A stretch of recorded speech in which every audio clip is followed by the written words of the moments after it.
உன்னை அதிசயங்களை காண பண்ணுவேன். இதுதான் ஆண்டவருடைய வார்த்தையாக இருக்கிறது.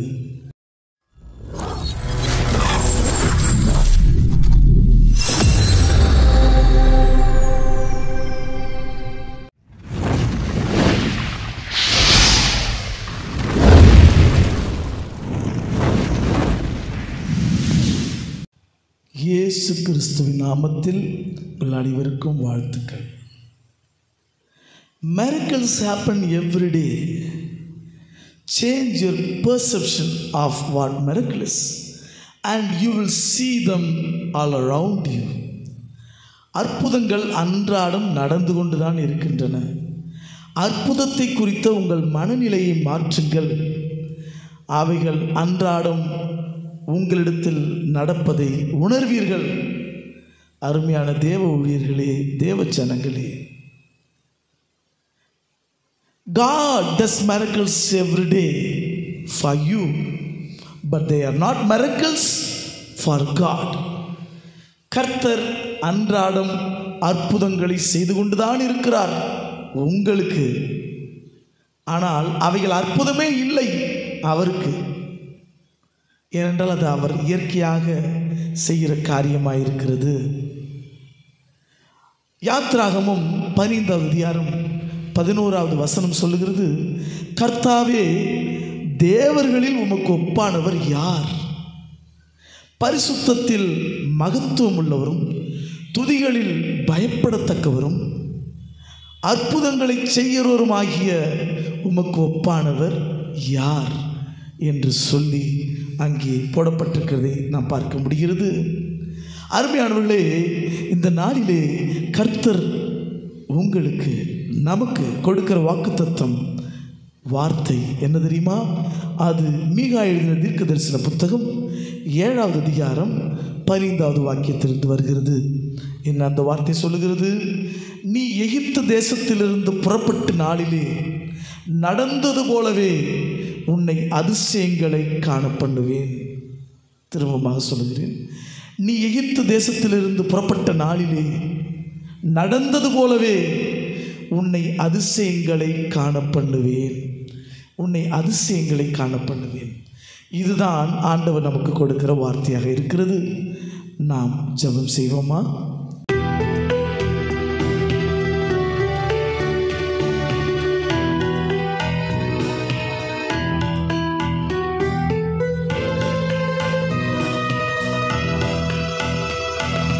அதிசயங்கள் செய்கிறவர் நம் அருகில் இருக்கிறார்.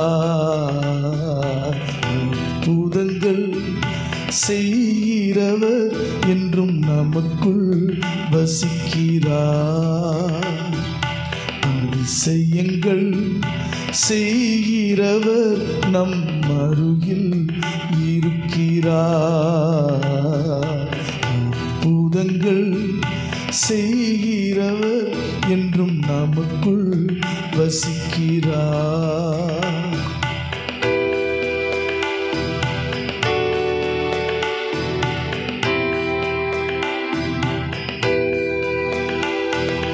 செங்கடலை இரண்டாக பிளந்திட்டார் அதிசயம்.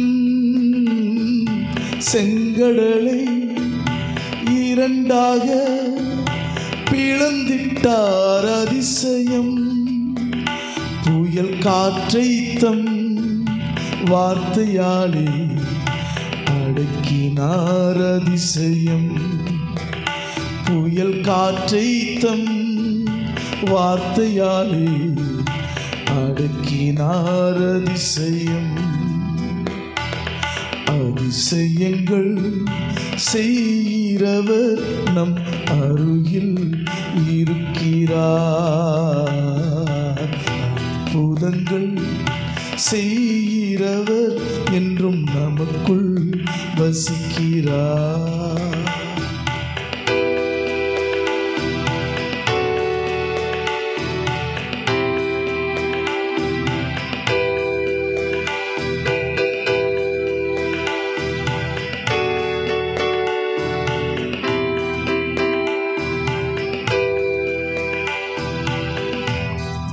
தண்ணீரை இரத்தமா மாற்றினார் அதிசயம்.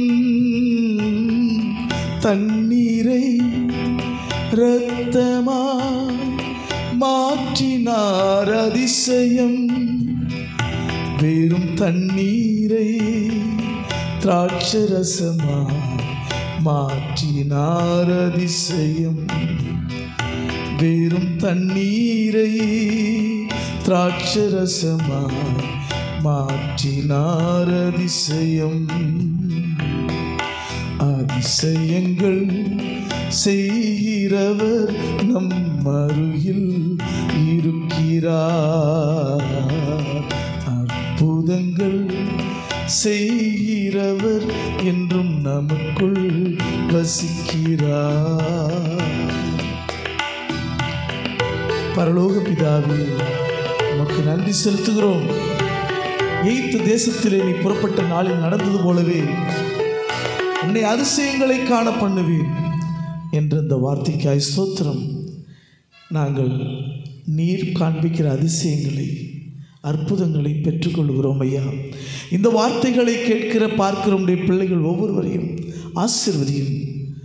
அவர்களும் உம்மிடத்திலிருந்து அதிசயங்களை பெற்றுக்கொள்வார்களாக. கர்த்தருடைய நாமம் மகிமைப்படட்டும். எங்களோடு பேசும் இயேசுவின் வல்லமையுள்ள நாமத்தில் ஜெபிக்கிறோம் எங்கள் நல்ல பிதாவே, ஆமென். உன்னை அதிசயங்களை காண பண்ணுவேன். இதுதான் ஆண்டவருடைய வார்த்தையாக இருக்கிறது. எகிப்து தேசத்திலிருந்து நீ புறப்பட்ட நாளில் நடந்தது போலவே உன்னை அதிசயங்களை காண பண்ணுவேன். இது ஆண்டவர் நமக்கு கொடுக்கிற வார்த்தையாக இருக்கிறது. ஒரு மொழியாக்கத்திலே போட்டிருக்கிறாங்க, I will do mighty miracles for you. உங்களுக்கு நான் பலத்த அற்புதங்களை செய்வேன் என்று சொல்லி போடப்பட்டிருக்கிறது. இன்னொரு மொழியாக்கத்திலே நான் இன்னும் அநேக அற்புதங்களை உங்களுக்கு செய்வேன் என்று சொல்லி போடப்பட்டிருக்கிறது. கத்தோலிக்க மொழியாக்கத்திலே வியத்தகு காரியங்களை உனக்கு செய்வேன் என்று போடப்பட்டிருக்கிறதை பார்க்கிறோம். ஆக ஆண்டவர் உன்னை அதிசயங்களை காண பண்ணுவார். இதுதான் அவர் நமக்கு கொடுக்கிற வார்த்தை. உங்கள் அருகாமையில் இருக்கவங்களை பார்த்து சொல்லுங்கள், ஆண்டவர் உன்னை அதிசயங்களை காண பண்ணுவார். அல்லேலூயா. ஆண்டவர் உன்னை அதிசயங்களை காண பண்ணுவார். இந்த வாக்குத்தத்தத்தின் பின்னணி என்ன என்று சொல்லி பார்க்கிற பொழுது, இந்த புத்தகத்தை, இந்த தீர்க்க தரிசன புத்தகத்தை எழுதியதற்கு ஆண்டவர் பயன்படுத்தின நபர் மீகா என்பவர் ஆவார். மீகா என்ற பெயருக்கு அர்த்தம் என்ன தெரியுமா? Who is like Yahweh? Who is like Yahweh? Who is like the Lord? கர்த்தரை போல் யாரையா? யாருமே இல்லை. கர்த்தரை போல் யார் உண்டு சொல்லுங்கள்? யாரும் இல்லை என்பதுதான் அதுக்கு அர்த்தமாக இருக்கிறது. மீகா இதை கிறிஸ்துவுக்கு முன்பாக ஏறக்குறைய 742 687க்குள்ளாக இந்த புத்தகத்தை எழுதியிருக்கக்கூடும் என்று வரலாற்று ஆசிரியர்கள் கணித்து கூறுகின்றார்கள். மாத்திரமல்ல, இவர் யோதாம், ஆகாஸ், எசேக்கியா போன்ற ராஜாக்கள் ஆளுகை செய்யும் பொழுது இவர் தீர்க்க தரிசனம் உரைத்தார் என்பதை பார்க்கிறோம். இவருடைய சமகால தீர்க்கதரிசிகள் யார் என்று பார்த்தால் அவர்கள் ஏசாயா, ஆமோஸ், ஓசியா போன்ற சமகால தீர்க்கதரிசிகள் இவர்கள் வாழ்ந்த காலகட்டத்தில் தீர்க்க தரிசனம் உரைத்தார்கள் என்று சொல்லி பார்க்கிறோம். சரி, இவருடைய முக்கியமான செய்தி தான் என்ன? தீர்க்க தரிசனத்தின் முக்கியமான செய்தி தான் என்ன என்று பார்த்தால், இவர் அந்த காலத்தில் இருந்த வட மற்றும் தென் நாடுகளை, அதாவது யூதா மற்றும் எருசலேம் மக்களில் வாழ்ந்த மக்களுக்கு நியாய தீர்ப்பை குறித்த எச்சரிக்கையை விடுக்கிறார். மாத்திரமல்ல, அவர் மனம் திரும்புகிறவர்களுக்கு மன்னிப்பு வழங்கப்படுவதையும் அறிவிக்கிறார். 2 முக்கியமான காரியங்கள்: நியாய தீர்ப்பை குறித்ததான எச்சரிக்கை, மனம் திரும்புகிறவர்களுக்கு மன்னிப்பு ஆண்டவர் கொடுக்கிறார். இதைத்தான் அவர் உணர்த்துகிறதை நாம் பார்க்கிறோம். அருமையான தேவ ஊழியர்களே, தேவ ஜனங்களே, ஆண்டவர் நமக்கு கொடுக்கிற வார்த்தை என்ன? உன்னை அதிசயங்களை காண பண்ணுவேன், உன்னை அதிசயங்களை காண பண்ணுவேன். இதுதான் ஆண்டவர் நமக்கு கொடுக்கிற வார்த்தையாக இருக்கிறது. இங்கே இன்றைக்கும் ஆண்டவர் பல ஊழியர்கள் மூலமாக எச்சரிக்கை கொடுக்கிறது என்ன? இயேசு கிறிஸ்து சீக்கிரமே வரப்போகிறார். இயேசு கிறிஸ்து சீக்கிரமே வரப்போகிறார். நியாய தீர்ப்பு மிக அருகாமையில் இருக்கிறது. அவன் கிரியைக்கு தக்கதான பலனை ஆண்டவர் கொண்டு வருகிறார். இந்த 3 காரியங்கள் ரொம்ப அவசியமாக இருக்கிறதை நாம் பார்க்க முடிகிறோம். இங்கே மீகா என்கிற இந்த தீர்க்கதரிசி ஆண்டவருடைய நியாய தீர்ப்பை குறித்ததான எச்சரிக்கையை கொடுக்கிறார். அவர் அங்கு அந்த வட நாடு, அதாவது எருசலேம் மற்றும் தென்னாடு யூதா 2 நாடுகளுக்கும் எச்சரிக்கை கொடுக்கிறார். அவர்களுடைய பாவங்களை சுட்டி காண்பிக்கிறார். அவர்களுடைய பாவங்களை பார்க்கிற பொழுது 2 விதமான பாவங்கள் அவர்கள் வாழ்க்கையில் இருந்ததை பார்க்கிறோம்.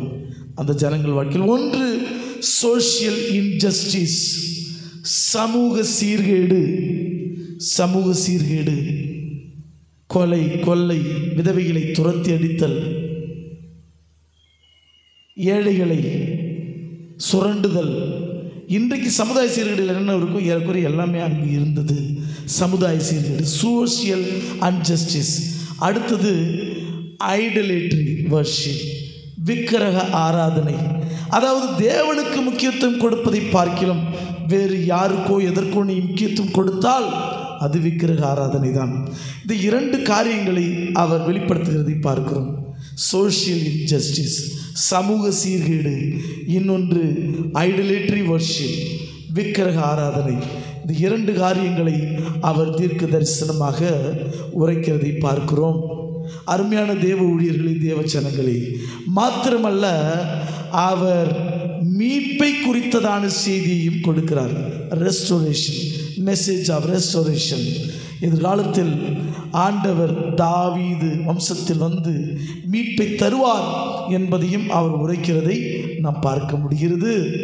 இந்த புத்தகத்தின் ஒரு முக்கிய வசனம், திறவுகோல் வசனம், கீவேர்ட்ஸ் என்னன்னு சொல்லி பார்த்தீங்கன்னா, அது மிக 6:8 சொல்லப்பட்டிருக்கிறது. என்ன அந்த வார்த்தை? மனுஷனே, நன்மை இன்னதென்று உனக்கு அறிவிக்கப்பட்டிருக்கிறது. நீ நியாயம் செய்து இரக்கத்தை சிநேகித்து கர்த்தருக்கு முன்பாக மனத்தாழ்மையாய் நடப்பதை அல்லாமல் வேறு எண்ணத்தை கர்த்தர் உன்னிடத்தில் கேட்கிறார். கரங்களை தட்டி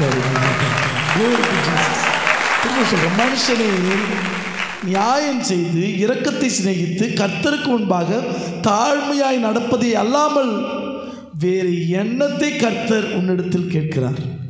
இதுதான் அங்கு சொல்லப்பட்டிருக்கிற முக்கிய வசனமாக இருக்கிறதை நாம் பார்க்கிறோம். அல்லேலூயா! கர்த்தருக்கு கோடான கோடி ஸ்தோத்திரம். மீகா என்பதனுடைய வார்த்தையின் அர்த்தம் என்ன? Who is like Yahweh? யாவே, தேவனைப் போல் யார் உண்டு? Who is like the Lord? என் தேவனைப் போல் யார்? யாருமே இல்லை. இந்த தேவனோடு கூட ஒப்பிடுவதற்கு இந்த உலகத்தில் யாருமே இல்லை. அருமையான தேவ ஊழியர்களே, தேவ ஜனங்களே, ஆண்டவர் நம்மிடத்தில் எதிர்பார்ப்பது என்ன?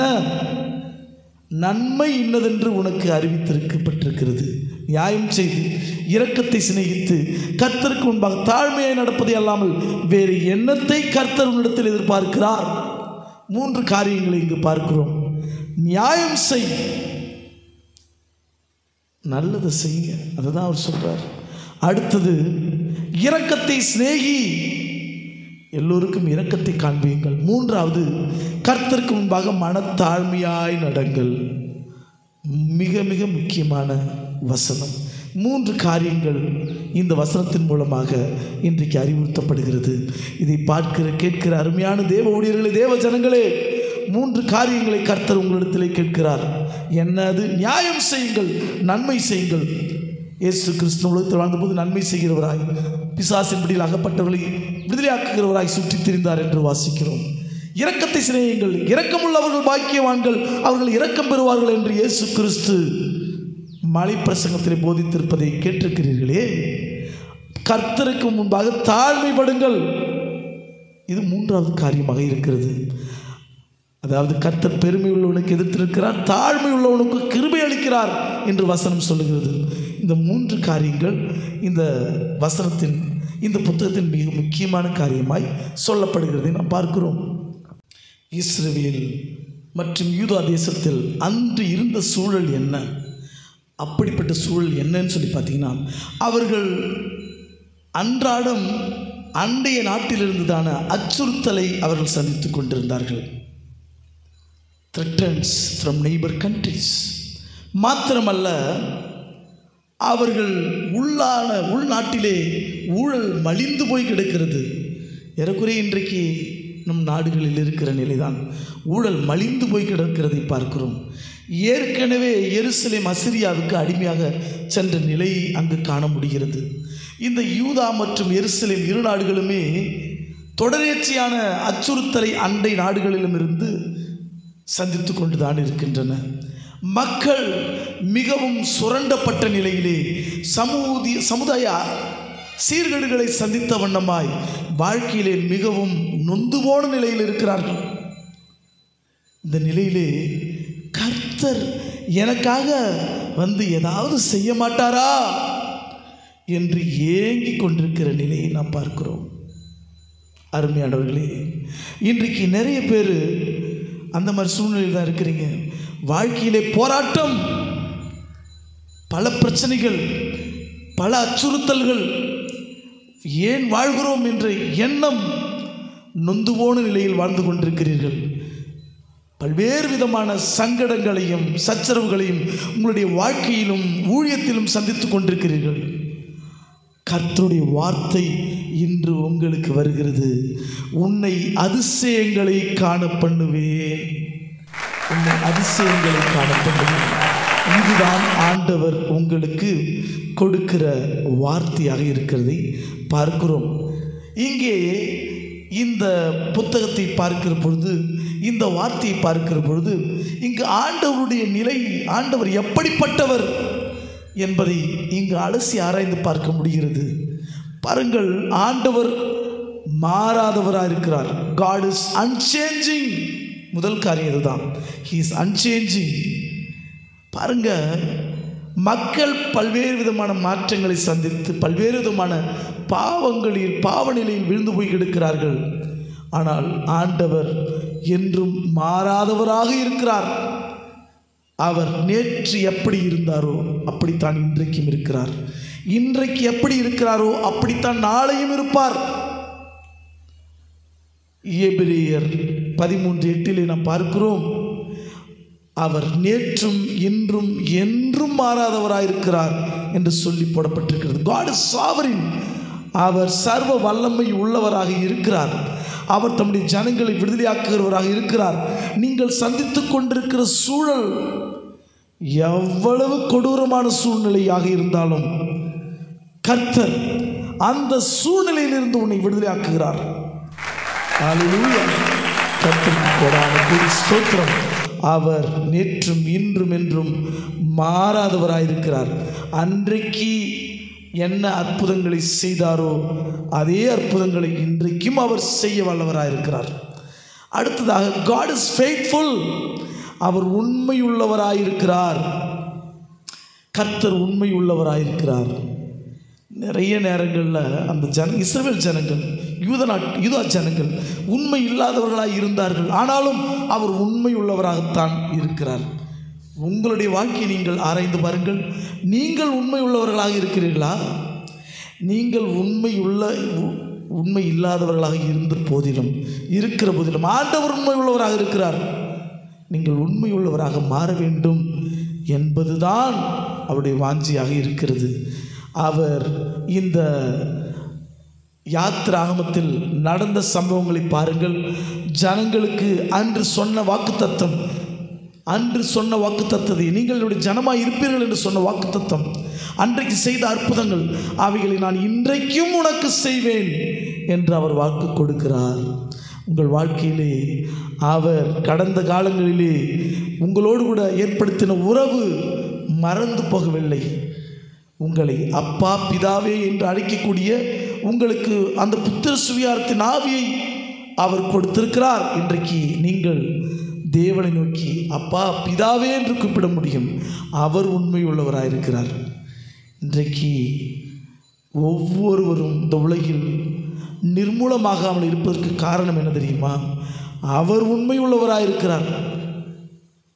இந்த உலக மனிதர்கள் உண்மை இல்லாத நிலையில் போனாலும் என் தேவன் உண்மை உள்ளவராக இருக்கிறார். அதனால தான் இன்றைக்கி நாம் எல்லாருமே வாழ்ந்து கொண்டிருக்கிறோம். இரண்டாவது காரியமாக இருக்கிறது. மூன்றாவதாக, God's wonders often come in ways we do not expect. கர்த்தருடைய அற்புதங்கள் நிறைய நேரங்களில் நம்ம எதிர்பாராத வழிகளில் தான் வருகிறது. கர்த்தருடைய அற்புதங்கள் நிறைய நேரங்களில் நாம் எதிர்பாராத காரியத்தில் தான் வழியில் தான் வருகிறது. அதுதான் நாம் தெரிஞ்சு கொள்ள வேண்டிய விஷயமாக இருக்கிறது. கர்த்தர் அற்புதம் செய்கிறார், அன்றாடம் அற்புதம் செய்கிறார். அற்புதத்தை குறித்து உங்கள் மனநிலையை சரிப்படுத்துங்கள். உங்களை சுற்றிலும் அற்புதங்கள் நடப்பதை உணர்வீர்கள். அருமையானவர்களே, அவர் என்றைக்கும் மாறாதவராக இருக்கிறார். அவர் ஒருவரோடும் ஒப்பிட்டு பார்க்க முடியாத அளவிற்கு உயர்ந்த நிலையில் இருக்கிறார். Who is like the Lord? நம்முடைய கர்த்தரை போல் யார் உண்டு? யாருமே இல்லை, யாருமே இல்லை. மீகா என்றாலே கர்த்தரை போல் யார் உண்டு, என் ஆண்டவரை போல் யார் உண்டு என்பதாக அமைகிறது. தனக்கு கோமை இல்லாதான் தாழ் சேர்ந்தார்க்கு அல்லால் மனக்கவலை மாற்ற அறிது. தன்னோடு கூட ஒருவரும் ஒப்பிட்டு பார்க்க முடியாத அளவிற்கு உயர்ந்த நிலையில் இருக்கிறவருடைய திருவடிகளை எவன் சென்றடைகிறானோ அவனே பாவத்தின் மூலமாய் வருகிற எல்லா விதமான சாபம் தீமைகள் எல்லாவற்றிலும் விடுதலை பெறுவானே ஒழிய வேறு எவனும் அதிலிருந்து விடுதலை பெற முடியாது என்று வள்ளுவர் அழகாக எழுதி வைத்திருப்பதையும் நான் இங்கே நினைவு கூற விரும்புகிறேன். கர்த்தரிடத்தில் நீங்கள் நிலைத்திருங்கள்.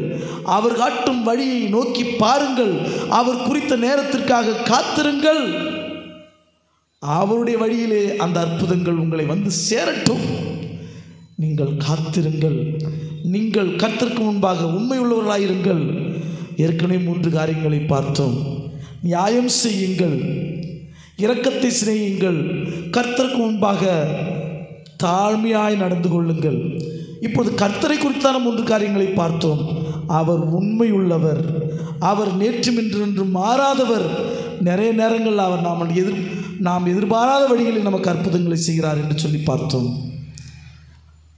வாக்குத்தத்தம் என்ன சொல்கிறது? உன்னை அதிசயங்களை காண பண்ணுவேன், உன்னை அதிசயங்களை காண பண்ணுவேன். மீகா 7:15. இந்த வார்த்தை இயேசு கிறிஸ்துவினுடைய வாழ்க்கையில் தான் முழுமையாய் நிறைவேறுகிறது என்று சொல்லி நாம் பார்க்க முடியும்.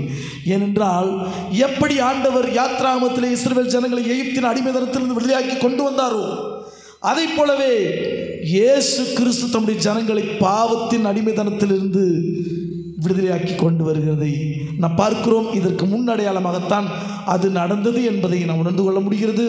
அன்றைக்கு எப்படி அற்புதங்கள், 10 வாதைகள், தண்ணீர் இரத்தமானது, மாத்திரமல்ல வனாந்தரத்திலே மன்னா என்கிற உணவு, கண்மலை பிளந்த தண்ணீர், எப்படியெல்லாம் அற்புதங்கள் செய்தார். அதே போலவே இயேசு கிறிஸ்து முடவர்களை நடக்க பண்ணினார், செவிடர்களை கேட்க பண்ணினார், அவர் புயலை அதட்டினார், அமைதிப்படுத்தினார், பிசாசுகளை துரத்தினார், மரித்தவர்களை உயிரோடு எழுப்பினார். இப்படி அநேக அற்புதங்களை செய்தார்.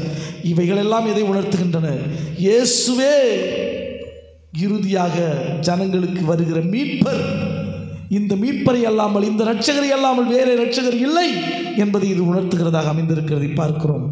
மூன்றாவதாக, இன்னும் வரவிருக்கிற அற்புதங்களின் நிறைவேறுதல்கள் எல்லாம் இயேசு கிறிஸ்து இந்த மக்களை பரம கானான் தேசத்தில் கொண்டு போய் சேர்ப்பதற்கு அடையாளமாக இருக்கிறது.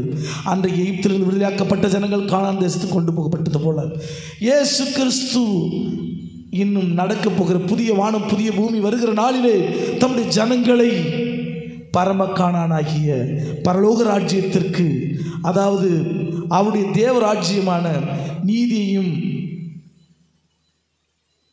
அவருடைய ராஜ்யமான அமைதியையும் கொடுக்கிற தேசத்திற்கு கொண்டு செல்வார் என்று சொல்லி பார்க்க முடிகிறது. அருமையானவர்களே, அருமையான தேவ ஊழியர்களே, தேவ ஜனங்களே, இப்பொழுது நாம் பார்த்த காரியங்கள், ஒன்று நாம் நியாயம் செய்ய வேண்டும், அடுத்தது நாம் இரக்கத்தை சிநேகிக்க வேண்டும், அடுத்தது கர்த்தருக்கு முன்பாக தாழ்மையாக நடந்து கொள்ள வேண்டும் என்று சொல்லி பார்த்தோம். கர்த்தர் எப்படிப்பட்டவராக இருக்கிறார்? அவர் மாறாதவராக இருக்கிறார், அவர் உண்மை உள்ளவராக இருக்கிறார், அவர் நாம் எதிர்பாராத நேரங்களில் எதிர்பாராத விதங்களில் அற்புதங்கள் செய்கிறவராக இருக்கிறார் என்று சொல்லி பார்த்தோம். அடுத்தது இயேசு கிறிஸ்துவே மீகா 7:15 முழுமையான நிறைவேறுதல் என்று சொல்லி பார்த்தோம். எப்படி ஐயா? அன்று எகிப்து தேசத்திலிருந்து ஜனங்கள் விடுதலையாக்கப்பட்டது போல, அடிமைதனத்திலிருந்து விடுதலையாக்கப்பட்டது போல பாவத்தின் அடிமைதனத்திலிருந்து விடுதலையாக்க இயேசு வருகிறதை பார்க்கிறோம். அன்று அற்புதங்களை செய்து அன்று ஜனங்கள் விடுதலையாக்கப்பட்டது போல இயேசு கிறிஸ்து அற்புதங்களை செய்து அவரே மீட்பர் என்பதை இறுதியாக வெளிப்படுத்துகிறதை பார்க்கிறோம். மாத்திரமல்ல, இந்த ஜனங்கள் எப்படி எய்த்து அடிமைதனத்தில் விடுதலையாக்கப்பட்டு கானான் தேசத்துக்கு கொண்டு செல்லப்பட்டார்களோ அதை போலவே இயேசு கிறிஸ்துவின் ஜனங்களை பரம கானானாகிய நித்திய ஜீவனுக்குள் அவர் கொண்டு செல்கிறவராயிருக்கிறார். நீதியின் தேசத்திற்கு, மகிமையின் தேசத்திற்கு கொண்டு செல்கிறவராக இருக்கிறார். அருமையான தேவ ஊழியர்களே, தேவ ஜனங்களே, வேத வாக்கியம் தெளிவாக சொல்லுகிறது, மனுஷனே நன்மை இன்னதென்று உங்களுக்கு அறிவிக்கப்பட்டிருக்கிறது. நியாயம் செய்து இரக்கத்தை சிநேகித்து கர்த்தருக்கு முன்பாய் மனத்தாழ்மையை நடப்பதை அல்லாமல் வேறு எண்ணத்தை கர்த்தரிடத்தில் கேட்கிறார் என்று சொல்லி போடப்பட்டிருக்கிறது. நாம் இந்த வேளையிலே நம்மை ஆண்டவருக்கு ஒப்புக் கொடுப்போம். மனத்தாழ்மையாய் கர்த்தருக்கு முன்பதாக நடப்பதற்கு ஒப்புக் கொடுப்போம். நியாயம் செய்து வாழ்வதற்கு ஒப்புக் கொடுப்போம். இரக்கத்தை சிநேகித்து வாழ்வதற்கு ஒப்புக் கொடுப்போம். கர்த்தர் தாமே நம்முடைய வாழ்க்கையிலே மிகப்பெரிய அதிசயங்களை செய்வார். அவர் உன்னை அதிசயங்களை காண பண்ணுவார். இந்த வாக்கு தத்துவம் உன் வாழ்க்கையில் நிறைவேறும். கர்த்தருக்கு முன்பாக மனத்தாழ்மையாக நடந்து கொள்ளுங்கள். கர்த்தர் தாமே உங்களை ஆசீர்வதிப்பாராக. ஜெபம் செய்வோமா? பரலோக பிதாவே, ஆசீர்வதிக்கப்பட்ட அந்த நல்ல நாளுக்காக ஸ்தோத்திரம். இந்த அருமையான வாக்கு தத்துவத்திற்காக ஸ்தோத்திரம். உன்னை அதிசயங்களை காண பண்ணுவேன் என்ற வார்த்தை ஒருவருடைய வாழ்க்கையில் நிறைவேறட்டும். இந்த வேளையிலே உன்னை அதிசயங்களை காண பண்ணுவேன் என்ற வாக்கு தத்துவத்தின் முழுமையான நிறைவேறுதல் இயேசு அண்டையில் இருக்கிறது என்று சொல்லி பார்த்தோம். அவரே மக்களை பரம கானான் தேசத்திற்கு அழைத்து செல்கிறார். அவரே மக்களை பாவத்தின் அடிமைத்தனத்திலிருந்து விடுதலையாக்குகிறார். அவரே மீட்பராயிருக்கிறார் என்பதை எல்லாம் இது உணர்த்துகிறதை நாங்கள் காண முடிகிறது. நாங்கள் நியாயம் செய்து வாழ எங்களுக்கு உதவி செய்யும். நாங்கள் நன்மைகளை செய்து வாழ எங்களுக்கு உதவி செய்யும். நாங்கள் இரக்கமுள்ளவர்களாய் வாழ எங்களுக்கு உதவி செய்யும். கர்த்தருக்கு முன்பாக மனத்தாழ்மையை நடந்து கொள்ள உதவி செய்யும். இதை பார்க்கிற கேட்கிற ஒவ்வொருவருமே அப்படி நடந்து கொள்வார்களாக. ஒவ்வொருவரும் இந்த உலக வாழ்க்கையில் கர்த்தர் காண்பிக்கிற அதிசயங்களை பெற்றுக்கொள்வார்களாக, அதிசயங்களை காண்பார்களாக. நன்றி செலுத்துகிறோம். இயேசுவின் வல்லமையுள்ள நாமத்தில் ஜெபிக்கிறோம் எங்கள் நல்ல பிதாவே. ஆமீன், ஆமீன். கர்த்தர் தாமே உங்களை ஆசீர்வதிப்பாராக.